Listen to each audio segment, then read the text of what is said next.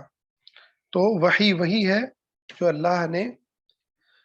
شریعت وہی ہے جو اس وحی کے ذریعے ہم تک پہنچی، کہ جو اللہ تعالیٰ نے اپنے نبی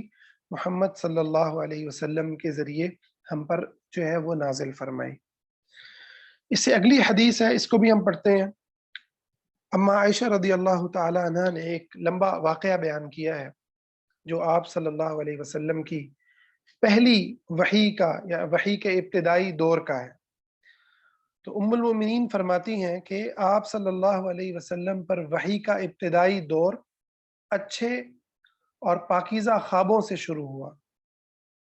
اول ما بدأ رسول اللہ صلی اللہ علیہ وسلم من الوحی الرؤیا الصالحات تو فی النوم، نیند میں اچھے خواب کا آنا۔ فکان لا یرا رؤیا الا جاءت مثل فلق الصبح، آپ خواب میں جو دیکھتے وہ صبح کی روشنی کی طرح صحیح اور سچا ثابت ہوتا۔ پھر اگلا مرحلہ یہ آیا کہ آپ نے تنہائی اختیار کر لی، خلوت کو اختیار کر لیا، اور آپ غار حرا میں خلوت نشینی اختیار فرماتے اور کئی کئی دن اور رات وہاں مسلسل اللہ تعالیٰ کی یاد اور ذکر کے اندر مشغول رہتے، اور جب تک گھر آنے کو دل نہ چاہتا توشہ یعنی کھانے پینے کی جو اپنی چیزیں ہیں وہ ساتھ لے لیتے اور وہاں رہتے، اور جب توشہ ختم ہوتا تو اپنے گھر اہلیہ محترمہ سیدہ خدیجہ رضی اللہ تعالی عنہ کے پاس تشریف لاتے، اور پھر دوبارہ وہاں سے کچھ کھانا لے کر کے دوبارہ خلوت گزیں ہو جاتے۔ یہی طریقہ آپ کا جاری رہا یہاں تک کہ حتی جاءہ الحق، یہاں تک کہ آپ کے پاس حق آ گیا، یعنی وحی آ گئی، اور وہ حق کیا آیا اس کو بیان کیا کہ وَهُوَ فِي غَارِ الْحِرَا، آپ غار حرا میں تھے۔ فَجَاءَهُ الْمَلِكُ، فرشتہ آیا، فَقَالَ اقرأ، اور اس نے کہا پڑھو۔ آپ نے فرمایا میں نے پڑھا ہوا، میں پڑھا ہوا نہیں ہوں، یعنی میں پڑھنا لکھنا نہیں جانتا۔ تو آپ نے فرمایا کہ اس نے مجھے پکڑا اور مجھے بھینچا، فَأَخَذَنِي فَغَطَّنِي، اس نے مجھے بھینچا اور اتنے زور سے بھینچا کہ میری طاقت جواب دے گئی، اور پھر اس نے مجھے چھوڑ کر کہا کہ پھر دوبارہ یہی کہا اقرأ، پڑھیے۔ تو آپ نے فرمایا کہ میں نے پھر وہی جواب دیا کہ میں پڑھنا نہیں جانتا۔ اس فرشتے نے مجھ کو پھر دوبارہ نہایت ہی زور سے بھینچا اور مجھ کو سخت تکلیف محسوس ہوئی، پھر اس نے کہا پڑھیے، اور میں نے کہا میں پڑھا ہوا نہیں ہوں۔ فرشتے نے تیسری مرتبہ پھر مجھے بھینچا اور چھوڑ دیا اور کہنے لگا اقرأ بسم ربک الذی خلق، خلق الانسان من علق، اقرأ وربک الاکرم، یہ وحی کے پہلے الفاظ ہیں کہ پڑھیے اپنے رب کے نام کی مدد سے جس نے آپ کو پیدا کیا اور انسان کو خون کی پھٹکی سے بنایا، اور پڑھیے آپ کا رب بہت ہی مہربانیاں کرنے والا ہے۔ تو رسول اللہ صلی اللہ علیہ وسلم اس حال میں جبرائیل سے یہ وحی سن کر کے واپس ہوئے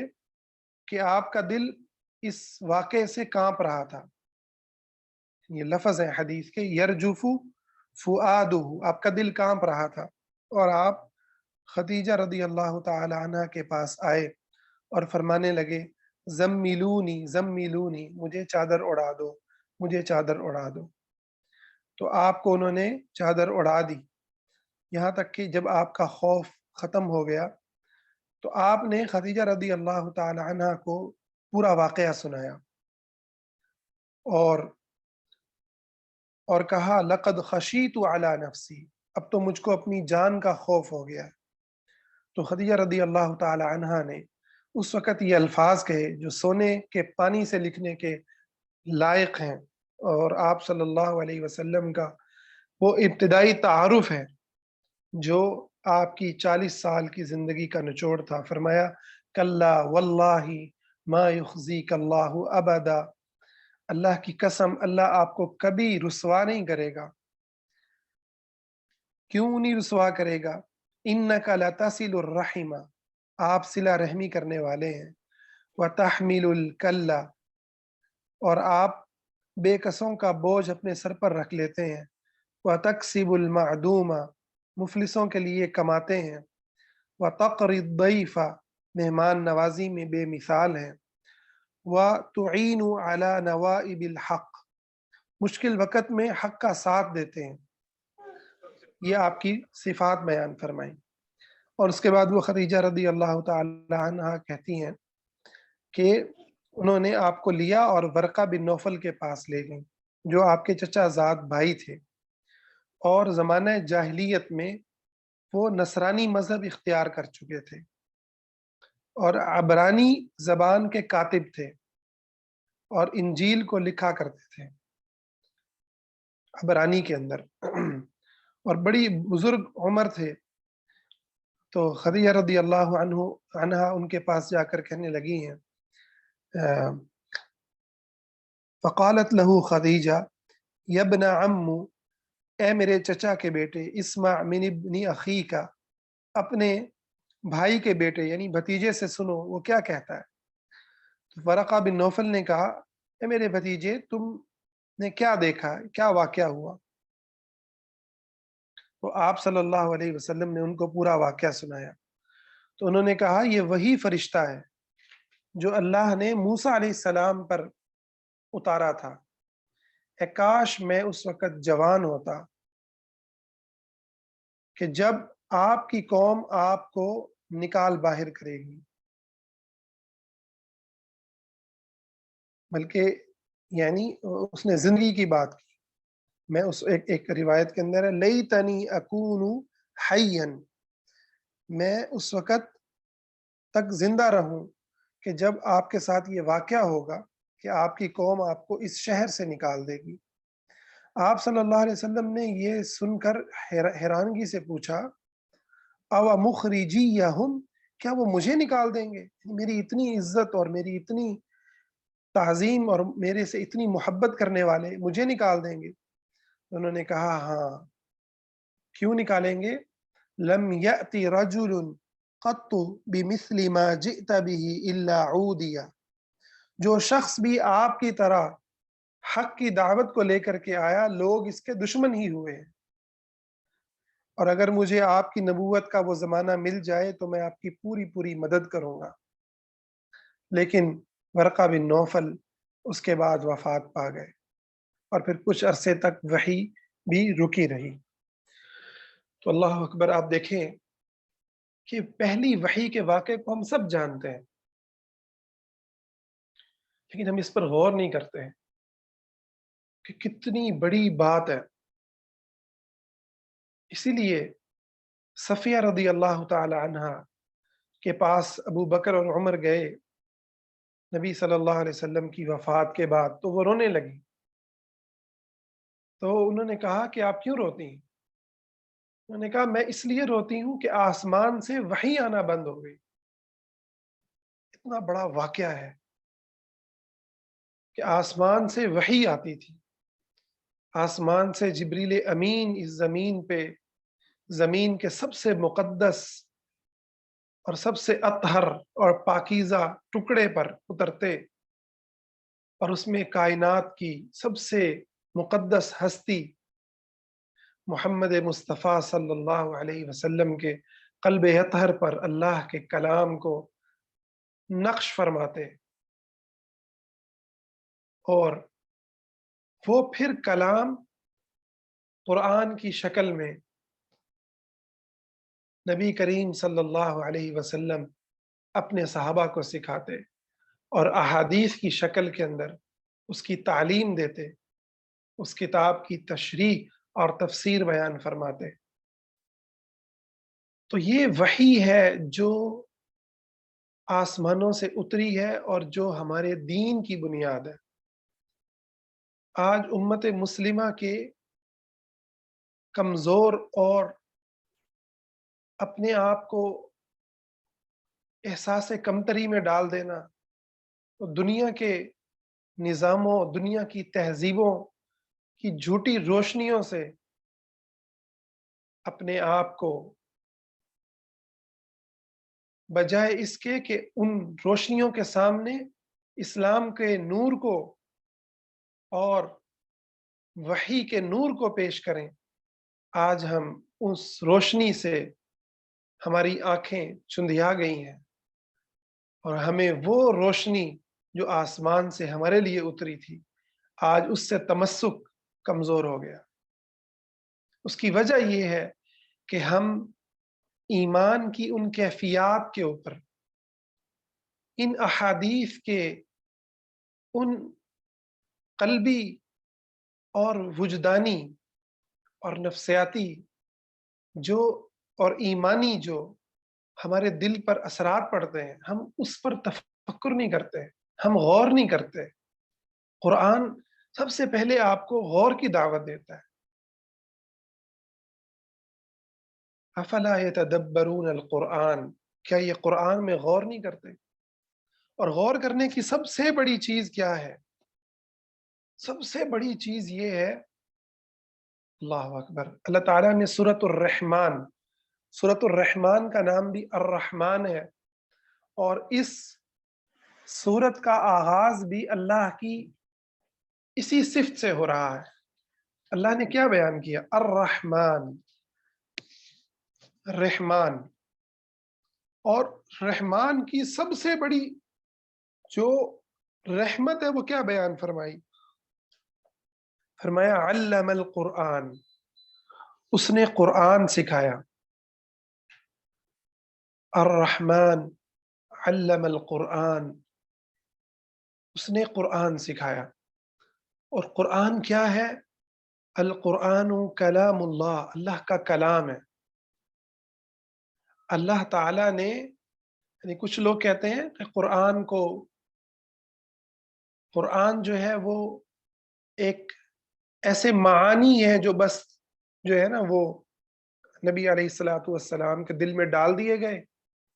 اب جو الفاظ ہیں وہ حضور کے ہیں۔ یہ بالکل باطل بات ہے۔ بلکہ آپ دیکھیں کہ امام احمد بن حنبل نے جو ماریں کھائی ہیں اور ان کو کوڑے مار مار کے جس بات پہ زخمی کیا گیا، وہ کیا بات تھی؟ وہ یہی بات تھی کہ وہ یہ کہتے تھے قرآن مخلوق نہیں ہے، اللہ نے اس کو پیدا نہیں کیا۔ اس بات کے اوپر اتنی ماریں کھانا اور اس بات کے اوپر ڈٹ جانا کہ بادشاہ وقت کہتا ہے کہ قرآن کو مخلوق کہہ دو، اللہ نے پیدا کیا یہ کہہ دو، لیکن وہ کہتے ہیں نہیں، اللہ کا کلام ہے۔ کیونکہ اللہ کا جب آپ کلام مانتے ہیں نا، یقین مانے آپ کا دل دہل کے رہ جاتا ہے کہ میرے پاس کیا چیز ہے جس کو میں پڑھ رہا ہوں، کیا چیز ہے، کیا نعمت ہے، اور ایک وقت آنے والا ہے۔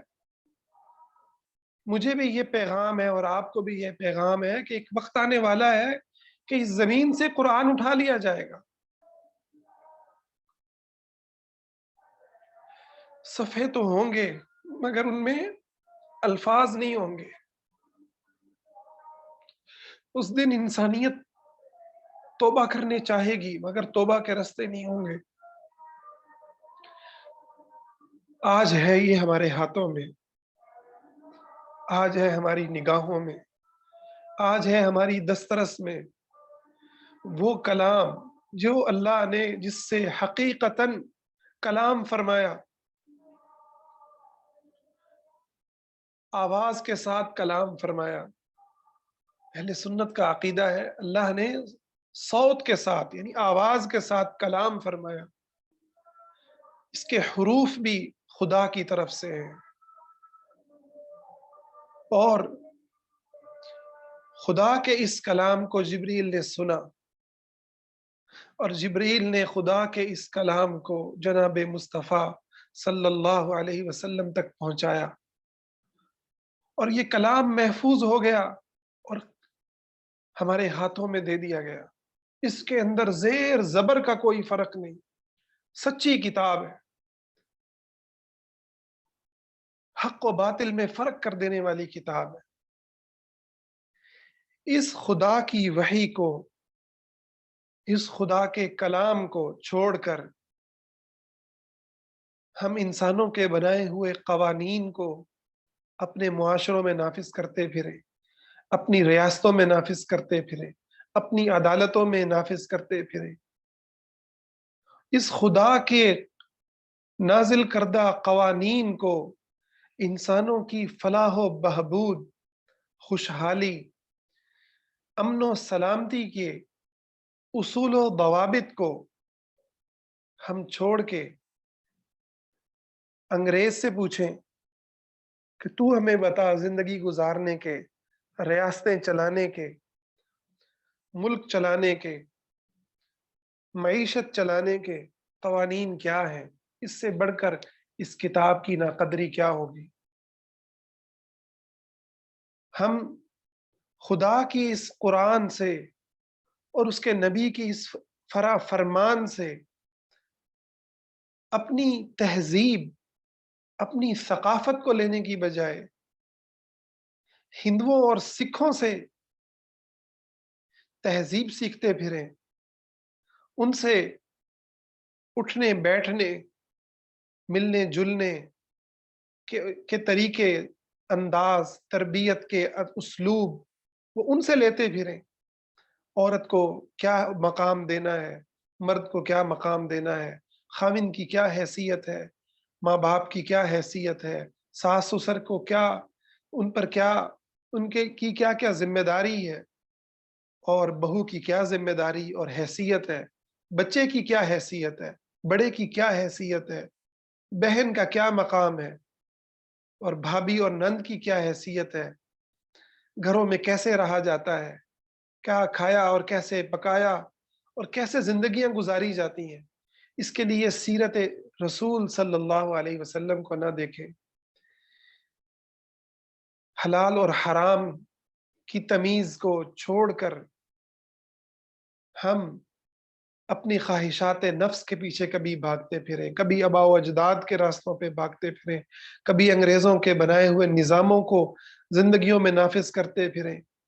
تو یقین مانے ہم سے بڑھ کر اس قرآن کی ناقدری کرنے والا کون ہوگا۔ دل میں سوال آتا ہے کہ اللہ تعالیٰ اتنا زیادہ ایسے کیسے وہ رحیم ذات برداشت کرے گی، جو ماؤں سے زیادہ رحیم ہے، کہ انسانوں کو جہنم میں ڈال دے گا ہمیشہ ہمیشہ کے لیے، کافر جہنم میں ہمیشہ ہمیشہ جلتے رہیں گے۔ لیکن یقین مانے جب ہم یہ سوچتے ہیں نا کہ اس نے آسمان سے ہمیں کیا عطا فرمایا،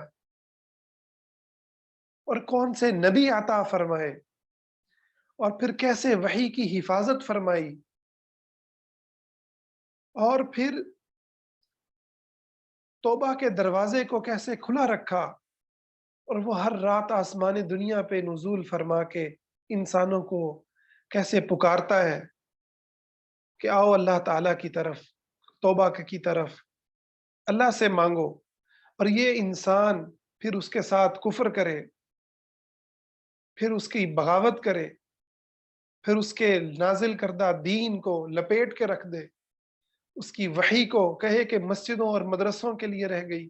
عبادت گاہوں کے لیے رہ گئی، سیکولرزم کے اور لبرلزم کے کفریہ ان نظریات کو اپنائے کہ جو خدا کی وحی کا مذاق اڑاتے ہیں، اس کی تذلیل کرنے والے ہیں۔ اس قابل ہی نہیں سمجھا جاتا خدا کی وحی کو، تو اس سے پوچھ تو لیں۔ یہی فرق ہے ایک مسلمان میں اور ایک خدا کے باغی میں۔ مسلمان گناہ گار ہو سکتا ہے اور گناہ کرتا ہے، مگر وہ شرمندہ ہوتا ہے، اللہ رب العزت کے سامنے جھکنے والا ہوتا ہے، جبکہ اللہ کا جو باغی ہے جو جو کفر کرنے والا ہے، جو مؤمن نہیں ہے، کافر ہے، وہ اللہ رب العزت کو اس لائق ہی نہیں سمجھتا کہ اس سے معافی مانگے، اس کے سامنے جھکے، اپنے گناہ کا اعتراف کرے، اس کے نازل کردہ دین کو زندگی کے ہر میدان میں حتمی اور یقینی سمجھے۔ کبھی کہتا ہے 1400 سال پرانی شریعت آج انسانوں کو کیسے یہ چلائے گی، 1500 سال گزر گئے۔ لیکن جو یہ ایمان رکھتا ہے کہ یہ وہ وحی ہے جو آسمان سے اتری ہے، اور اس رب سے اتری ہے جو کائنات کا رب ہے، زمین و آسمان، پوری انسانیت، اور انسانیت کیا ہے، یہ زمین کیا ہے، یہ سورج اور چاند کیا ہے، نہ جانے اس کائنات میں کیسے کیسے سیارے اور کیسی کیسی اس کی مخلوقات ہیں جن کا تصور ہی نہیں ہو سکتا، کتنی عظیم اور کتنی بڑی مخلوقات ہیں۔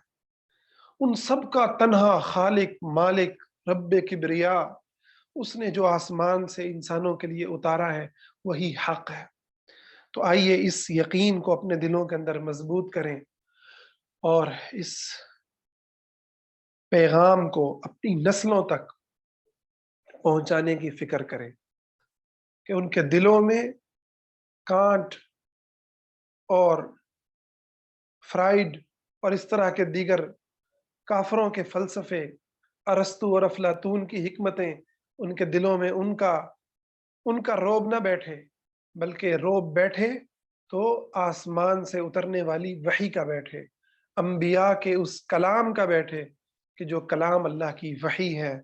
اللہ تعالی ہماری نسلوں کی حفاظت فرمائے،